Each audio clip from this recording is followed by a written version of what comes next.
दिया मेरे साथ। अरे आप लोगों ने मुझसे कौन से जन्म का बदला लिया है जो ऐसे घर में मेरी शादी करवा दी है आप लोगों ने? अरे कावेरी, ये क्या बोल रही है बेटा तू? अरे हमने तो इतने अच्छे परिवार में तुम्हारा रिश्ता करवाया है। अरे उनके घर में बताओ किस चीज की कमी है? और बेटा हम क्या, दुनिया के कोई भी माँ बाप ना सिर्फ अपनी बेटी की भलाई चाहते हैं और वो उसके लिए अच्छे से अच्छा रिश्ता और परिवार ढूंढने की कोशिश करते हैं। तो बेटा शुरुआत में तो सभी लड़की को थोड़ा बहुत संघर्ष करना ही पड़ता है अपने ससुराल वालों के साथ तालमेल बिठाने में, क्योंकि देखो नया परिवार, नई जगह, उनका रहन सहन, खान पान सब कुछ अलग है ना बेटा। तो उन्हें समझने में और उनको तुम्हें समझने में थोड़ा समय तो लगेगा ना बेटा। इसलिए देखो ऐसी उदास मत हो। मम्मी ये विशाल जी ना पूरी तरह से अपनी माँ और बहन के कहे अनुसार ही चलते हैं और यहाँ तो बस मेरी ननद का ही दबदबा चलता है। वो जो कह दे इस घर में वही होता है माँ। अरे उनकी बात तो जैसे पत्थर की लकीर है, मेरी सास से भी 4 कदम आगे है मेरी ननद। अरे बेटा तुम्हारी ननद की तो शादी हो गई है ना, साल 2 साल में 2-4 बार ही तो आती जाती है, तो थोड़ा बहुत तो तुम्हें झेलना पड़ेगा ना। यही तो सबसे बड़ी समस्या है ना माँ मेरे साथ। मेरी ननद ना साल में 2-4 बार अपने मायके नहीं आती, बल्कि साल में 2-4 बार वो अपने ससुराल जाती है। क्या? मेरे ननद के ससुर साहब का ट्रांसफर इसी शहर में हुआ है ना माँ, इसलिए वो लोग अब यही रहने लगे हैं। जब से मेरी शादी हुई है वो एक बार भी अपने ससुराल नहीं जा रही है। और इस घर में जो काम करती है ना कांता दीदी, उसने मुझे बताया कि मेरी ननद साल में 3-4 बार ही अपने ससुराल जाती है, नहीं तो पूरे टाइम वो अपने मायके में ही पड़ी रहती है। और गजब तो तब हो गया माँ जब उन्होंने मुझे बताया कि नंदोई भी यहीं पड़े रहते हैं। हाँ बेटा थोड़ा समय लगेगा, देखो तुम इतना गुस्सा मत करो, धीरे धीरे सब कुछ ठीक हो जाएगा। ठीक है बेटा कावेरी, तुम अपने ससुराल वालों पर ध्यान दो, मैं भी मंदिर जा रही हूँ। मुझे तो लगता है विशाल जी को प्यास भी लगती होगी ना, तो पानी पीने के लिए वो अपनी माँ और बहन से इजाजत लेते होंगे। अरे इनसे किसी चीज के लिए बोलो तो ये अपनी बहन से बोल देते हैं और खुद नहीं बोलेंगे तो मुझे कह देते हैं कि दीदी से कह देना। अरे मैं उनको क्यों हिसाब दूं? अरे भाभी तुम रसोई में क्या कर रही हो अब तक? क्या खाना नहीं बनाया तुमने? हाँ दीदी खाना तो बन गया है। अच्छा खाना बना लिया है तो जरा माँ के कमरे में तो आना। क्यों दीदी कुछ काम है क्या? अरे काम होगा तभी तो बुला रहे हैं भाभी। अब आपके साथ बैठकर गप्पे मारने की फुर्सत तो है नहीं हमारे पास। ये देख लो, करने को काम नहीं और फुर्सत से आराम नहीं। जरा मैं भी तो जाकर देखूं ऐसे क्यों बुलावा भेजा है सासू माँ ने मुझे। मम्मी जी आपने मुझे बुलाया? हाँ कावेरी बुलाया है मैंने तुम्हें। एक बात बताओ, क्या विशाल से तुमने कहा था कि तुम्हारे दहेज में जो एसी आई है वो तुम्हारे कमरे में लगवा दे? जी मम्मी जी मैंने ही कहा था कि वो कब से बक्से में ही रखा है, उससे अच्छा कि कमरे में लगवा दीजिए। लेकिन क्या तुम्हें नहीं मालूम है कि तुम्हारे मम्मी पापा ने एक ही एसी दी है दहेज में? मम्मी जी दहेज में एसी तो एक ही देते हैं ना? क्या मतलब कावेरी एक ही एसी देते हैं? लगता है तुमने ऐसी कोई शादी देखी ही नहीं जहाँ पर ना लड़के वाले के घर के हर एक कमरे के लिए एसी देते हैं। लेकिन यहाँ अरे हर कमरे की तो बात छोड़ो, क्या तुम्हारे मम्मी पापा को ये नहीं पता था कि विशाल और प्रमोद 2 सगे भाई हैं? अब बड़ा भाई आराम से एसी वाले कमरे में सोएगा और छोटे भाई के कमरे में एसी नहीं रहेगी क्या?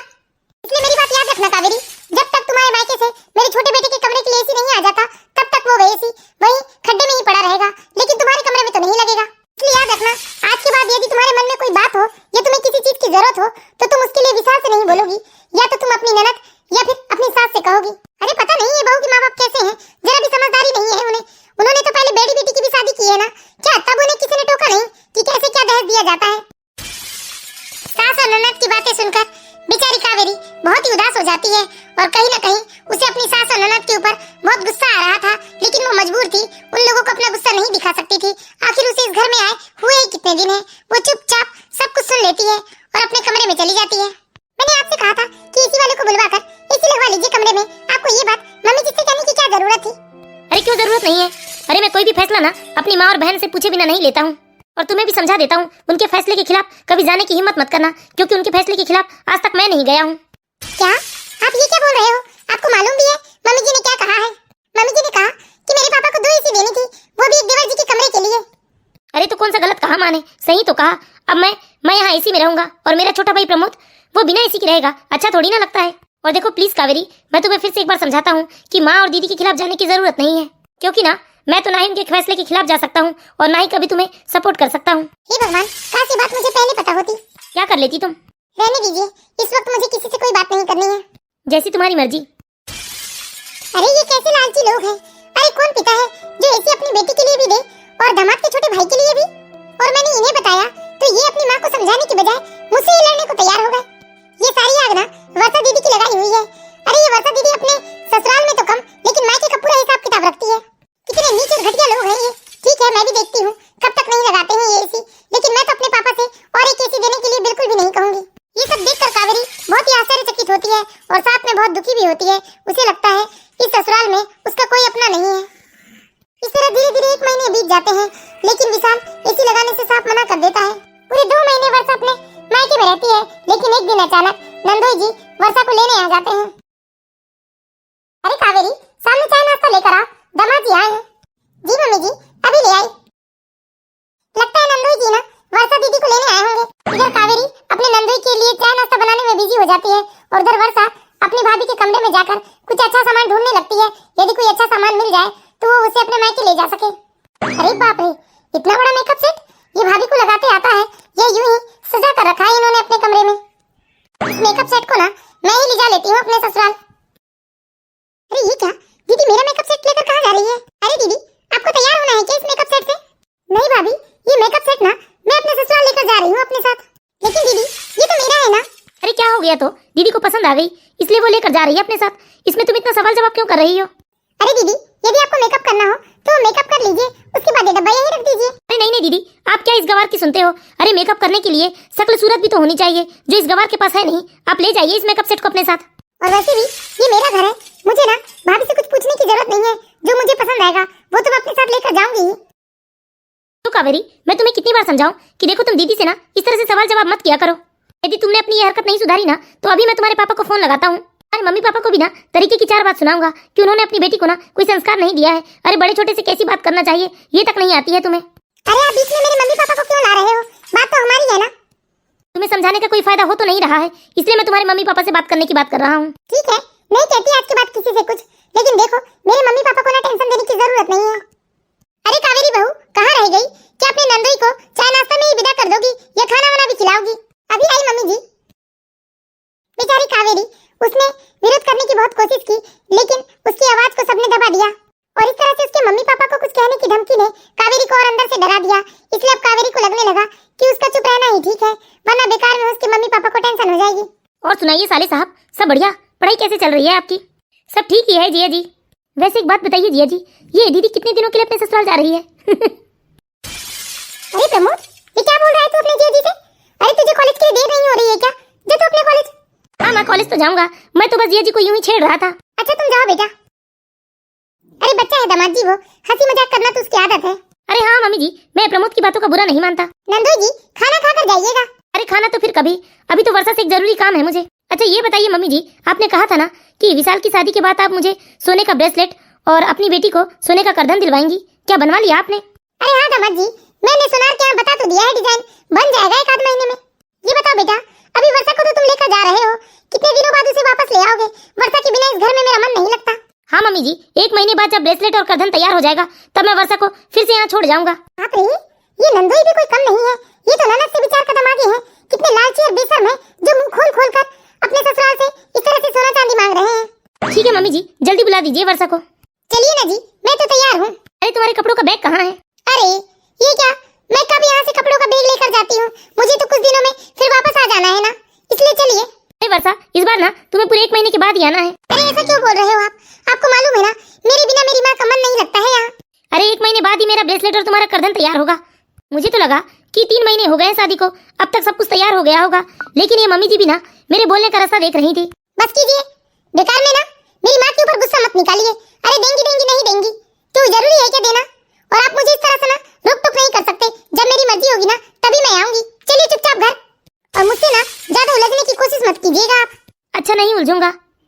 पहले तो ना आप मेरी माँ से माफी मांगिए। अरे आपकी इतनी हिम्मत, आप मेरी माँ से इतनी ऊंची आवाज में बात कर रहे थे। अरे मम्मी जी, मेरा मतलब गलत नहीं था, मैं तो बस आपको याद दिलाना चाहता था। ठीक है, जितने दिनों में तैयार हो उतने दिनों में तैयार करवाइए आप आराम से, और जब आपको याद आए ना बस आप मुझे फोन कर दीजिए, मैं वर्षा को तुरंत यहाँ छोड़ जाऊंगा। चलो वर्षा। मुझे तो मालूम था अभी दामाद जी की ना बोलती बंद कर देगी मेरी वर्षा, इसलिए मैं भी ना दामाद जी की चुपचाप हाँ में हाँ मिला रही थी। अरे मेरी वर्षा के सामने ना किसी की दादागिरी नहीं चल सकती है। बाप रे, ये माँ बेटी तो, हे भगवान, मतलब वर्षा दीदी ने अपना दबदबा अपने मायके में ही नहीं अपने ससुराल में भी बनाया है। तब तो वर्षा दीदी इतने दिनों तक अपने मायके में पड़ी रहती है। अब मुझे समझ में आई पूरी बात, और ये भी बात समझ में आई कि नंदोई जी को वर्षा दीदी के मायके ससुराल में रहने से कोई मतलब नहीं है, उन्हें तो सिर्फ धन दौलत से मतलब है। अरे तुम खड़ी खड़ी यहाँ क्या सोच रही हो? जाके अपना काम करो।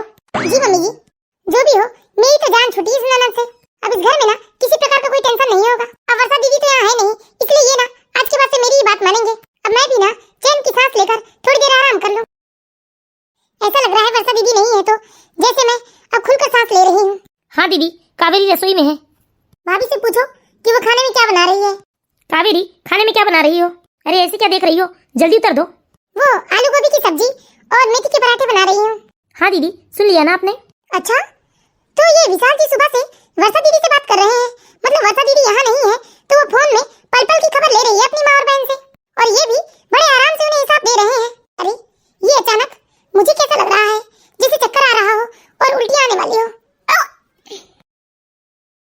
कावेरी को उल्टी आने लगती है, इसीलिए वो बाथरूम की तरफ भागती है और वो विशाल को ये सारी बात बताती है। तो विशाल अपनी माँ से पूछकर उसे डॉक्टर के पास लेकर जाता है, जहाँ उसे मालूम चलता है कि कावेरी माँ बनने वाली है।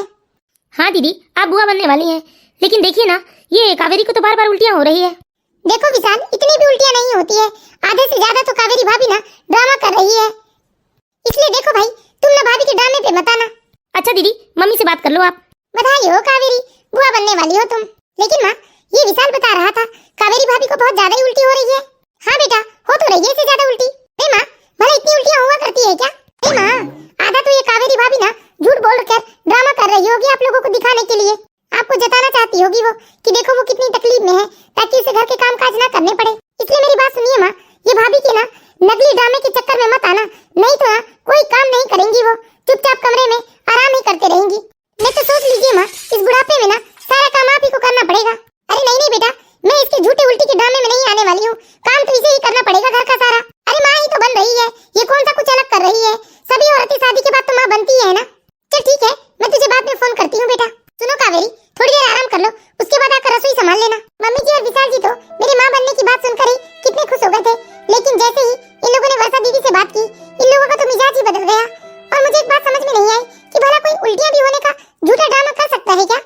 अरे अगर खुद माँ बन गई होती और ऐसी बात करती तो भी समझ में आता, खुद तो माँ है नहीं। अरे कितनी निष्ठुर और निर्दयी है वर्षा दीदी। खाना बनाना मुझे आज कितना कठिन लग रहा है। अरे प्याज लहसुन हर चीज से स्मेल आ रही है और मेरा जी मचलते जा रहा है। बार बार ऐसा लग रहा है जैसे मुझे अब उल्टी हो जाएगी। क्या करूं? खाना तो मुझे बनाना पड़ेगा क्योंकि मम्मी जी ने ऑर्डर दे दिया है। अगर मैं कुछ दिनों के लिए अपने मायके चली जाती तो शायद मुझे थोड़ा आराम मिल जाता। क्या करूं? नहीं बना पाऊंगी खाना मैं। अरे कावेरी, क्या हो गया? मुझे अच्छा नहीं लग रहा है जी। किचन में आते ही मुझे और उल्टी आने लगती है। प्याज लहसुन अदरक, यहाँ तक रोटियां तक में मुझे स्मेल चल रही है जी। लेकिन कावेरी, माँ ने तुम्हें खाना बनाने कहा है ना? नहीं जी, नहीं बना पाऊंगी। एक काम कीजिए ना, कुछ दिनों के लिए मुझे मेरे मायके छोड़ दीजिए। वैसे ये भी सही है, क्योंकि तुम यहाँ रहोगी तो तुम्हें काम तो करना पड़ेगा। लेकिन मैं अभी दीदी से पूछकर बताता हूँ।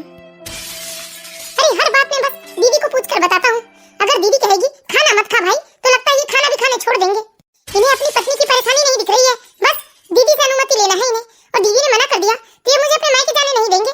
मम्मी, दीदी से बात हुई थी क्या? दीदी मेरा फोन नहीं उठा रही है। अरे वो रास्ते में होगी बेटा। क्यों मम्मी, दीदी कहीं जा रही है क्या? कहीं नहीं जा रही है बेटा, यही आ रही है।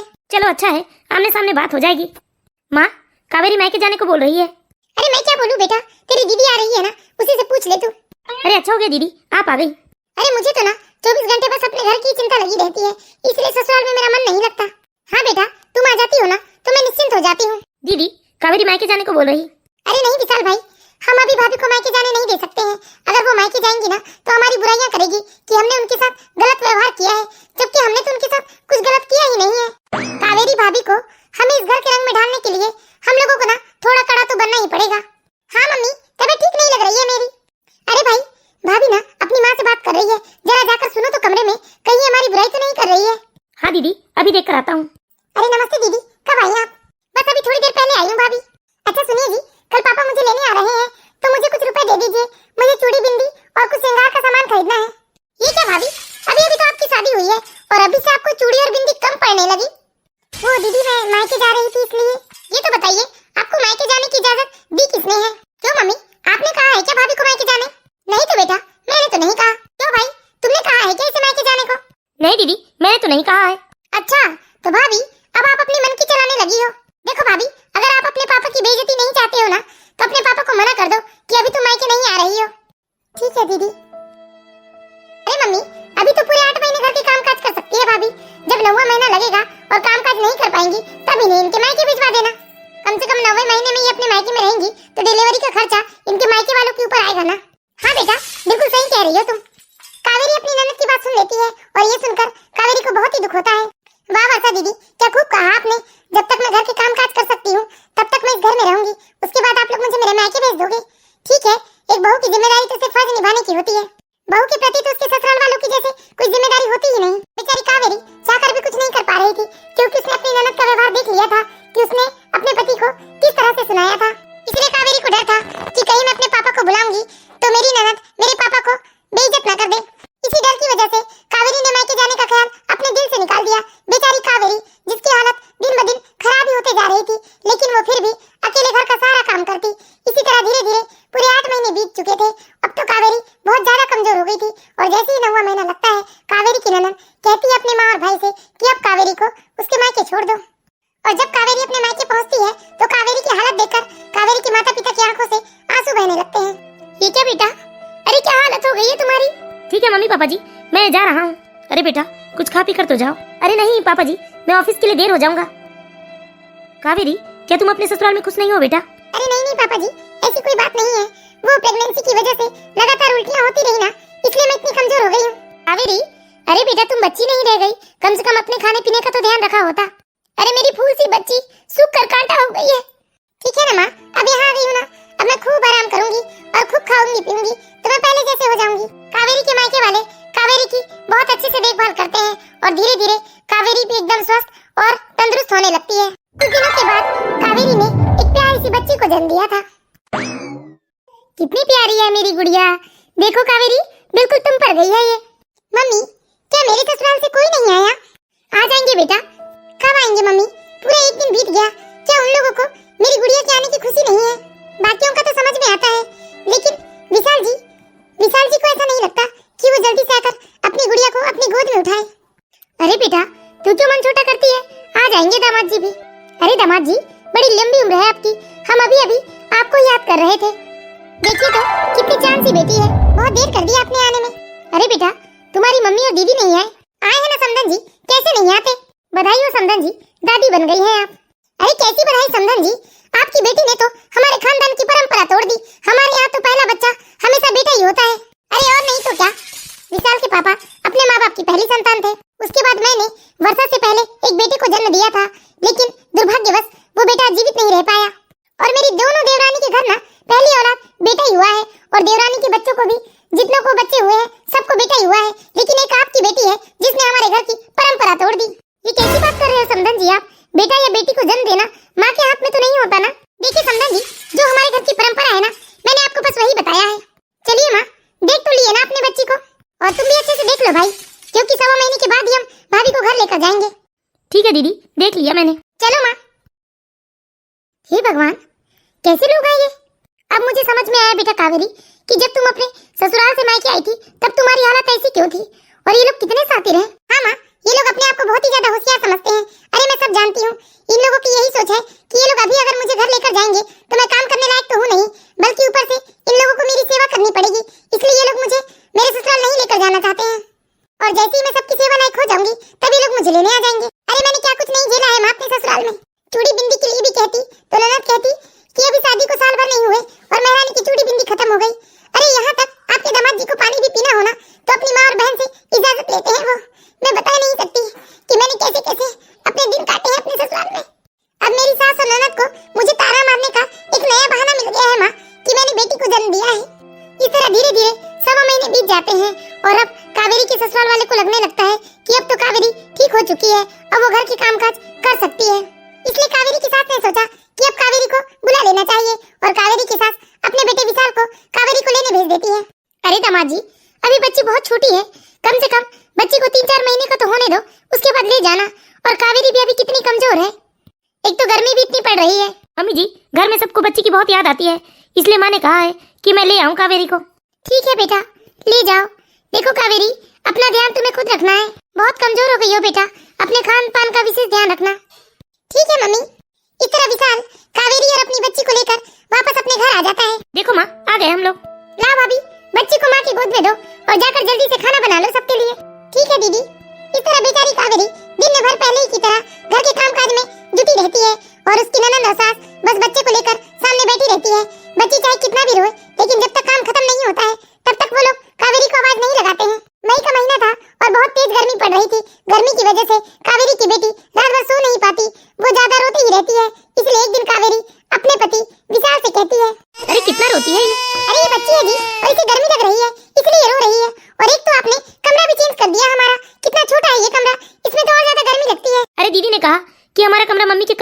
बाजू में है और ये बच्ची रात भर रोएगी तो माँ की नींद नहीं होगी, इसलिए दीदी ने हमें इस कमरे में शिफ्ट करवाया है। देखिए मेरी बात मानिए जी, मेरे पापा ने दहेज में जो एसी दिया है ना उसे यहाँ लगवा दीजिए, मेरे लिए ना सही इस बच्ची के लिए लगवा दीजिए। अरे रात भर ये गर्मी की वजह से सो नहीं पाती और कितना रोती है ये।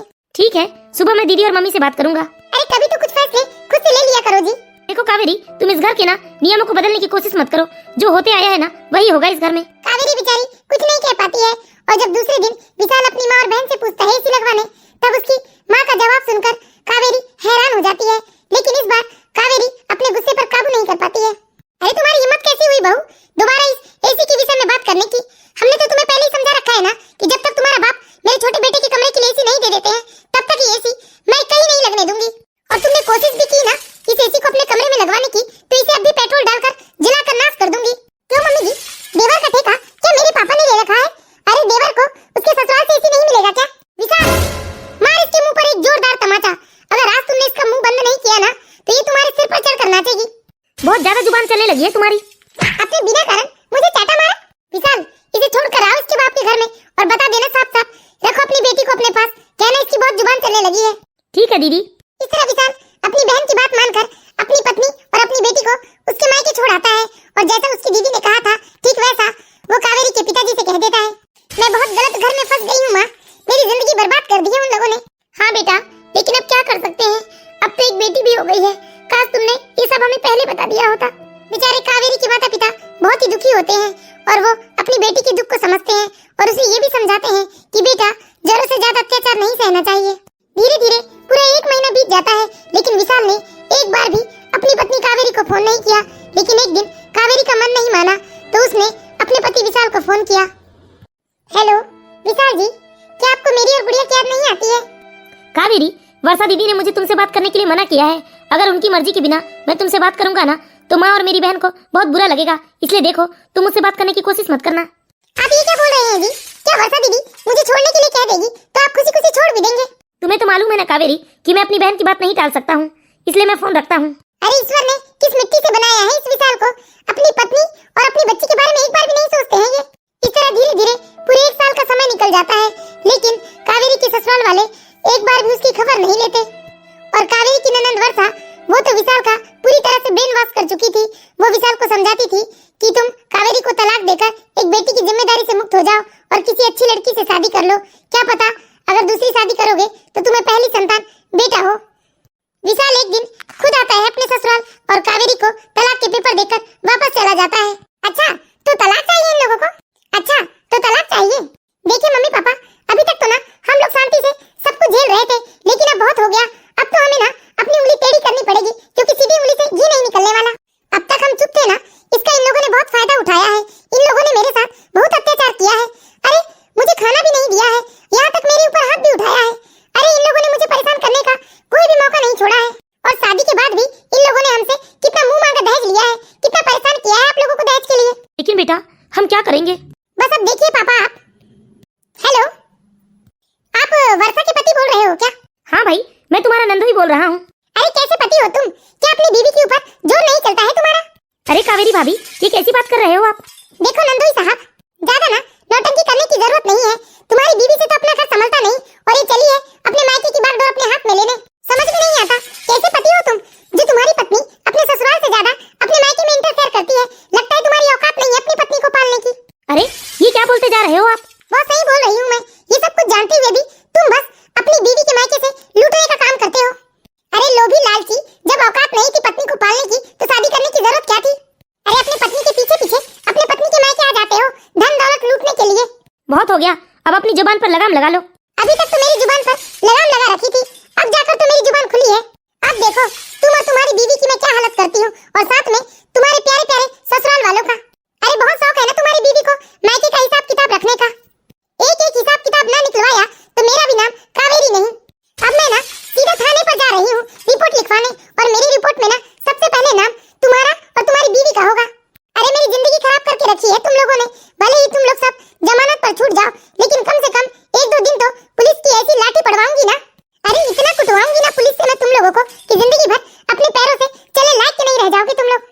देखो कावेरी जी, आप ये सब क्या बोल रहे हो? और मेरी पत्नी वर्षा ये सब क्यों करेगी? आखिर वो आपकी ननद है और आपके पति की बहन है। अरे बहन है तो बहन बनकर रहे ना, ज्यादा सास बनने की कोशिश क्यों कर रही है? और सास से भी 4 कदम आगे है वो तो। और मैं कहती हूँ वो बहन है ना, तो बहन बनकर अपने मायके आए, मायके संभालने और मालकिन बनने की कोशिश क्यों करती है? इस तरह कावेरी इतने गुस्से में थी कि उसने अपनी मर्यादा की सारी सीमाएं लांघ दी थी। और उसकी बात सुनकर उसके नंदोई को बहुत डर लगने लगता है, इसीलिए वो कावेरी से कहता है, देखिए आप शांत हो जाइए, मैं आज ही जाकर उन लोगों से बात करता हूँ। अरे कोई जरूरत नहीं है तुम लोगों को बात करने की। अब तो मैं सीधा तुम लोगों को ना तुड़वाऊंगी, और इतना तुड़वाऊंगी ना कि तुम्हारी 7 पुश्तें याद रखेगी। अरे तुम लोग इस गुमान में हो ना कि यदि मैं कोई मुकदमा करूंगी तो सालों तक केस चलेगा और मैं थक जाऊंगी और थक कर हार मान लूंगी। और जैसे मैं थकूंगी तुम लोग चैन की बंसी बजाओगे, लेकिन ऐसा कुछ नहीं होगा। अच्छी खासी पढ़ी लिखी हूँ मैं, और आराम से मुझे कोई भी नौकरी मिल जाएगी। तुम लोगों को ये लगता होगा ना कि अब तो बच्ची है मेरी गोद में, मैं क्या कर सकती हूँ? अरे मेरी माँ मेरे लिए तो इतना कर ही सकती है कि मैं बाहर नौकरी करने जाऊँ तो वो मेरी बच्ची को संभाल लेगी। और मेरा मायका इतना बड़ा तो है ही कि मैं अपनी बेटी को लेकर आराम से एक कमरे में रह लूंगी। लेकिन तुम लोगों को ना मैंने रगड़ कर नहीं रख दिया तो मेरा नाम बदल लेना। कावेरी की बात सुनकर कावेरी का नंदोई बहुत ज्यादा डर जाता है, और वो ये सारी बातों की रिकॉर्डिंग अपने साले को भेज देता है और अपने साले से कहता है कि समय रहते सुधर जाओ तुम लोग, वरना तुम्हारी बीवी तुम्हारे साथ साथ मुझे और मेरी बीवी को भी जेल की चक्की पिसवा देगी। देखो विशाल, अब तुम्हारे पास ना अपनी बीवी को लाने के सिवा और कोई दूसरा चारा नहीं है। क्या करे दीदी? अरे दीदी से क्या पूछ रहा है? अरे तू जा भाई अपने ससुराल और अपनी बीवी को संभाल, मैं तो अपनी बीवी को संभाल लूंगा। इससे पहले तेरी पत्नी कावेरी थाना जाकर हमारे खिलाफ रिपोर्ट न लिखा दे। हाँ बेटा जल्दी आ, बहू और उसकी बेटी को मैं इस उम्र में जेल की चक्की नहीं पीसना चाहती हूँ। और तुम भी सुन लो वर्षा, अब ये ना अपना सातिर दिमाग लगाना बंद कर दो, क्योंकि तुम्हारे पास कोई दूसरा रास्ता नहीं है। और चुपचाप ना चलकर अपना ससुराल संभालो, वरना तुम्हारे चक्कर में मुझे और मेरे परिवार को भी जेल की चक्की पीसनी पड़ जाएगी। हाँ भाई जाओ ले आओ अपनी पत्नी और बच्ची को। विशाल अपने ससुराल पहुंच जाता है और अपनी पत्नी और साथ में सास ससुर से हाथ जोड़कर माफी मांगता है। मुझे माफ कर दो कावेरी, और मेरे साथ घर चलो। और मम्मी पापा जी, मैं आप लोगों से भी हाथ जोड़कर माफी मांगता हूँ। मैंने अभी तक जो भी गलतियाँ की या जो भी बदतमीजियाँ की, उसके लिए आप लोग मुझे माफ कर दीजिए। मैं आज के बाद ऐसी गलती नहीं करूंगा। हाँ बेटा माफ कर दो। माफ तो मैं आपको एक ही शर्त में करूंगी। मुझे तुम्हारी सारी शर्त मंजूर है कावेरी। अरे मेरी शर्त सुन तो लो, मैं ना इस तरह से तुम्हारी बहन का दखल अंदाजी अपने ससुराल में बर्दाश्त नहीं करूंगी। तुम्हारी बहन मेहमान की तरह साल में एक बार आए तभी मैं उस घर में जाऊंगी। हाँ ठीक है कावेरी, जैसा तुम कहोगी हम वैसा ही करेंगे। और मैंने तो घर में एसी भी लगवा दिया है, वहाँ तुम्हें कोई समस्या नहीं होगी। देखा ना पापा, कहा था ना मैंने, अगर घी सीधी उंगली से ना निकले था तो उंगली टेढ़ी कर लेना चाहिए, क्योंकि लातों के भूत ना बातों से नहीं मानते हैं। हाँ बेटा अब खुशी खुशी तुम अपने ससुराल जाकर रहो। मैं उम्मीद करती हूँ दोस्तों आप लोगों को मेरा ये निर्णय सही लगा होगा।